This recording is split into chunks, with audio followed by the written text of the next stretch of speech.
Bonsoir à tous, bonsoir à tous. Sid avec vous. On va faire un petit suivi sur Ethereum, BTC, tout ça. Donc là, comme vous avez prévu, on avait lutté et là, il a fait l'UTAD. Il est parti chercher. Ici, regardez l'éventail de Galles, la branche, il est dessus.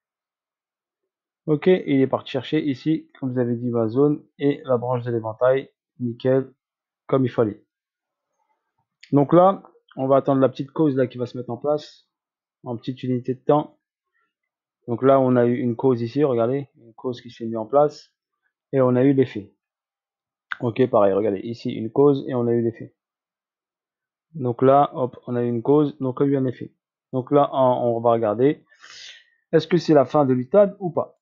Ok, avant le retracement. Donc on va voir ce qui se passe ici. En tout cas, la schématique est ok, on est good pour l'instant. Donc, je vais aller juste en H4 pour vous montrer Ethereum. Donc, il est ici sur cette zone-là. Il a pris la liquidité de ce niveau-là. Il est parti checker l'autre niveau-là. Donc, on va attendre ici ce qui se passe. Ok, je verrai bien moi une correction prochaine. On est arrivé ici au 78.6. Donc, c'est un très bon endroit. Ok, regardez, stratégique. On est en premium, bien sûr. Donc, on est en zone de vente pour aller chercher ici la zone discount, le 50% il est là. Donc je vois bien la correction qui va descendre en dessous de ce niveau-là pour aller chercher cette zone-là. D'accord? Chercher et regarder la branche de l'éventail de Gann qui est là. Ok, pour aller rebondir dessus. Si on met la dominance, regardez, on va mettre la dominance dessus. Donc la dominance ici, elle fait que chuter. Donc la dominance, vu qu'elle chute, et ben forcément, regardez, l'Ether, qu'est-ce qu'il fait? Et ben il monte. D'accord? Il est corrélé, bien sûr, inversé par rapport à la dominance du BTC. Regardez ce qui se passe sur le BTC. D'accord? BTC, ici la dominance, il est juste, pas ce bon graphe là, celui-ci. Donc là, il a réagi ici. Donc là, il a réagi, regardez, un complexe pullback, une réaction, un complexe pullback, une réaction. D'accord?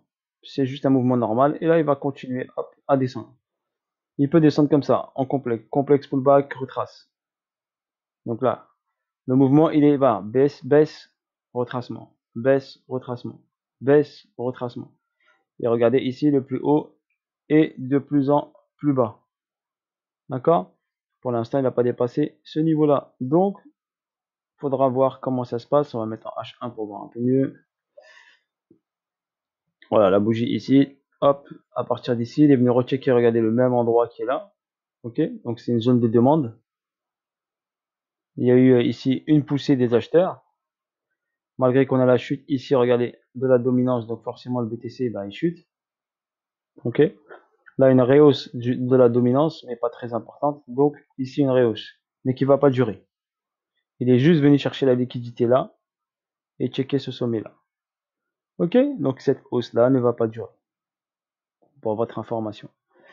Voilà en ce qui concerne le BTC et l'Ethereum. Je vous fais une petite vidéo rapide, c'est juste une petite mise au point. Allez, XRP en même temps.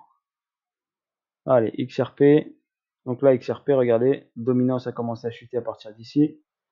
Le 30 août à midi, à partir de midi, il a commencé à monter. Ok, comme l'Ether. L'Ethereum, pareil.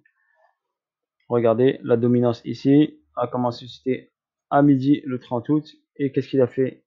L'Ether, eh ben, il est parti en hausse. Ok, voilà. Quand on superpose deux graphes, je vous montre une technique pour vous confirmer un trade, d'accord, pour avoir une autre confirmation. On ne trade pas avec la dominance, hein. C'est juste pour confirmer un trade. Donc on confirme ici, ok, c'est good, la dominance chute, ok, je peux acheter l'Ether, je peux acheter les alts, je peux acheter du XRP, car ils sont corrélés négativement. D'accord? Voilà. Et tandis que le BTC, bien sûr, il est corrélé avec la dominance. Voilà, car quand il y a moins de dominance et quand il y a une chute de la dominance, ici, quand vous arrivez ici sur une chute, et ben hop, ça descend. Je vais vous montrer le graphe de la dominance, on va y aller directement dessus. pour vous montrer ce qui se passe. Donc regardez, hop, je vais enlever juste ici. Ok, donc la dominance ici, donc on a une chute ici. Techniquement, je l'avais analysé, je vous la montre rapidement. Donc là, on a un SC, on a un AR, on a un ST et un retest ici. On a pris la liquidité du AR, donc forcément, ça a chuté. Ok, et je voulais regarder, je voulais tracer là. Je vous le montre, on va aller en daily pour voir un peu mieux. Donc je voulais tracer, regardez à partir d'ici, j'avais dit hop, ça va descendre et ça doit nous faire ici un nouveau plus bas ici.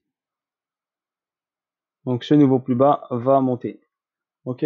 Donc quand on va atteindre cette zone là, faites attention au niveau de vos altcoins. Ok. Dès qu'on va descendre en dessous de ce plus bas ici, en dessous des 39,89, dès qu'on va atteindre en dessous, là vous faites attention. Tant qu'il n'est pas descendu en dessous de 39,89, pour l'instant vous pouvez rester en position sur les autres. Par contre, s'il passe en dessous, faites attention parce que vous aurez une correction des autres. Ça ne veut pas dire un bear market. Hein. Ok. Par contre, après, on a une hausse potentielle qui peut aller jusqu'à là. Ok. Jusqu'à là, ça me paraît un peu beaucoup, mais je pense qu'ici, elle va pousser ici. Elle peut aller dans cette zone-là, voire cette zone-là. Weekly, je vais vous montrer. Bien sûr, c'est pas en claquant des doigts. Hein. Ok. Donc là, mon analyse me donne sur ASC, AST.